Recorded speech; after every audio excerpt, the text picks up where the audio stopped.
इस वक्त की बड़ी खबर का रुख कर लेते हैं। राजधानी देहरादून से बड़ी खबर मिल रही है। 25 मई तक नहीं होंगे चारधाम में वीआईपी दर्शन। शुरुआती 15 दिनों में वीआईपी दर्शन पर लगी है रोक। मुख्य सचिव राधा रतूड़ी ने जारी किया पत्र। सभी राज्यों के मुख्य सचिवों को भेजा है पत्र। शुरुआत में यात्रा के भारी दबाव को देखते हुए उठाया गया है ये कदम और 15 दिनों में 10 लाख से ज्यादा यात्रियों के आने का अनुमान भी लगाया गया है। श्रद्धालुओं के सुविधाजनक दर्शन के लिए यह फैसला लिया गया है। अब जब यात्रा शुरू होगी 10 मई से, तो उसके 15 दिन तक कोई भी वीआईपी दर्शन नहीं होंगे। यह मुख्य सचिव ने लेटर भी जारी कर दिया है ताकि श्रद्धालु को सुविधाजनक दर्शन करने में आसानी हो सके। दूर दराज से लोग पहुंचते हैं और 25 मई तक वीआईपी दर्शन नहीं हो सकेंगे।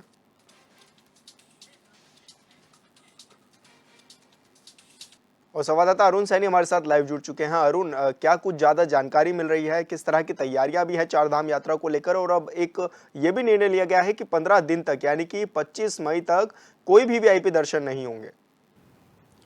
जी सर, चारधाम यात्रा 10 मई से शुरू होगी। ऐसे में चारधाम यात्रा को लेकर तमाम प्रशासन बिल्कुल अलर्ट मोड पर है और जो चारधाम यात्रा से संबंधित सभी विभाग हैं वो लगातार अपनी तैयारियों में जुटे हुए हैं। चाहे पर्यटन विभाग की बात हो, स्वास्थ्य विभाग की बात हो, इसी के साथ साथ पीडब्ल्यूडी विभाग की बात हो, यानी कि सड़कें बनाने का कार्य भी जिस तरीके से वहाँ पर चल रहा है, सड़कों का चौड़ीकरण भी हो रहा है और गड्ढे जो मार्गों में हैं वो भी भरे जा रहे हैं। तो ये तमाम जो विभाग हैं वो लगातार अलर्ट मोड पर है और चारधाम यात्रा को लेकर तमाम तैयारियाँ जोरों शोरों से की जा रही है। तो वहीं बात की जाए चारधाम यात्रा को लेकर अभी तक जो पंजीकरण हुए हैं लगातार जो है इजाफा उनमें हो रहा है और अभी तक ये जो आंकड़ा है वो 18 लाख के पार पहुंच गया है। तो ऐसे में देखा जा सकता है कि इस बार चारधाम यात्रा में और भी अधिक श्रद्धालु पहुंचने का अनुमान यहाँ पर लगाया जा रहा है कि श्रद्धालुओं की जो संख्या है उसमें और भी ज़्यादा इजाफा होगा।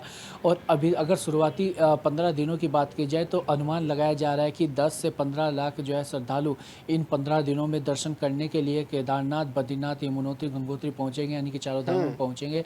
तो इसी को देखते हुए यानी कि अगर वीआईपी कोई आता है वो दर्शन के लिए आता है, वीआईपी या वीवीआईपी, तो ऐसे में जो आम श्रद्धालु आते हैं उनमें व्यवस्थाओं को लेकर काफ़ी दिक्कतें भी होती हैं और ऐसे में भीड़ के कारण कई अव्यवस्थाएं देखने को मिलती है। तो इसी को लेकर तमाम जो शुरुआती 15 दिनों की जो यात्रा रहेगी उसमें वीआईपी दर्शन पर रोक लगाई गई है और ऐसे में अनुरोध सभी राज्यों से किया गया है। मुख्य सचिव राधा रतूड़ी ने सभी राज्यों के सचिवों को जो है पत्र लिखा है कि ऐसे में जो 15 दिन, क्योंकि इस बार अधिक श्रद्धालु जो है आने का अनुमान लगाया जा रहा है, तो ऐसे में 15 दिनों तक कोई भी वीआईपी या वीवीआईपी दर्शन करने के लिए जो है बचे।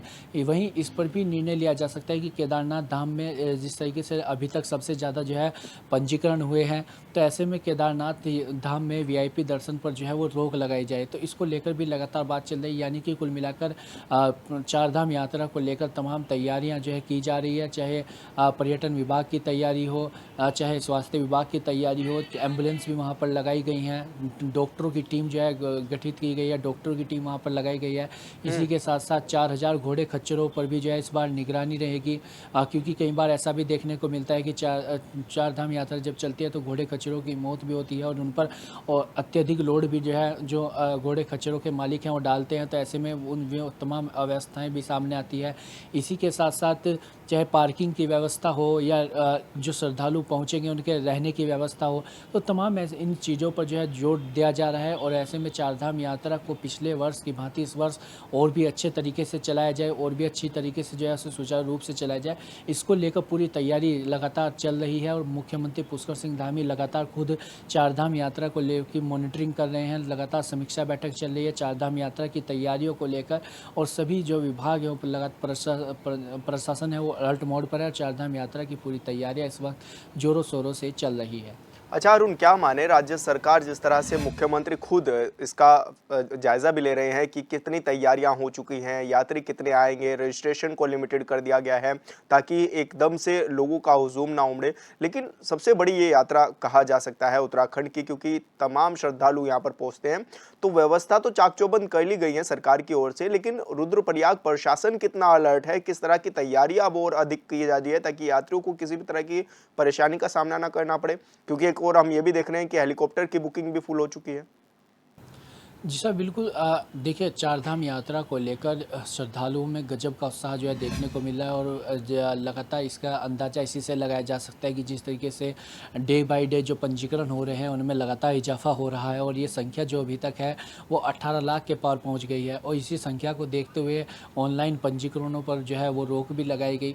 तो यानी कि इस बार अनुमान भी लगाया जा रहा है कि जो या श्रद्धालुओं की संख्या है वो 60 लाख के पार इस बार पहुँच सकते हैं। पिछली बार ये आंकड़ा 54 लाख से अधिक था। तो ऐसे में साल दर साल जिस तरीके से श्रद्धालुओं की संख्या में इजाफा हो रहा है उसी को लेकर चाहे व्यवस्थाएं भी चाक चौबंद उसी तरीके से जो है की जा रही है। पिछले वर्ष कोई जो है ऐसी चीज़ें रही है चाहे घोड़े खच्चरों के मौत का मामला हो या पेटीएम लगाने की बात हो, तो इस तरीके की जो तमाम व्यवस्थाएं चाहे रहने की व्यवस्था हो, पार्किंग की व्यवस्था हो, इन तमाम चीज़ों को लेकर कोई इस बार दिक्कत ना हो, इसको लेकर पूरी तैयारियां की जा रही है। और वहीं साथ ही साथ या जो श्रद्धालु यहाँ पर पहुँचेंगे उनकी सुरक्षा व्यवस्था से लेकर स्वास्थ्य व्यवस्थाओं तक की पूरी तैयारी प्रशासन के द्वारा की जा रही है। चाहे सुरक्षा व्यवस्था की बात हो, स्वास्थ्य व्यवस्था की बात हो, तो इन तमाम तैयारी जो है की जा रही है। और चारधाम यात्रा को लेकर इस बार भी मुख्यमंत्री पुष्कर सिंह धामी का भी कहना है और जो तमाम विभाग संबंधित विभाग है उन सभी के अध्यक्षों और सचिवों का कहना है कि इस बार जो चारधाम यात्रा है वो बहुत ही अच्छे ढंग से चलेगी और पिछले वर्ष की भांति इस बार सबसे अधिक संख्या में श्रद्धालु यहाँ पर पहुँचेंगे और इसी तरीके से जो है तैयारियाँ पूरी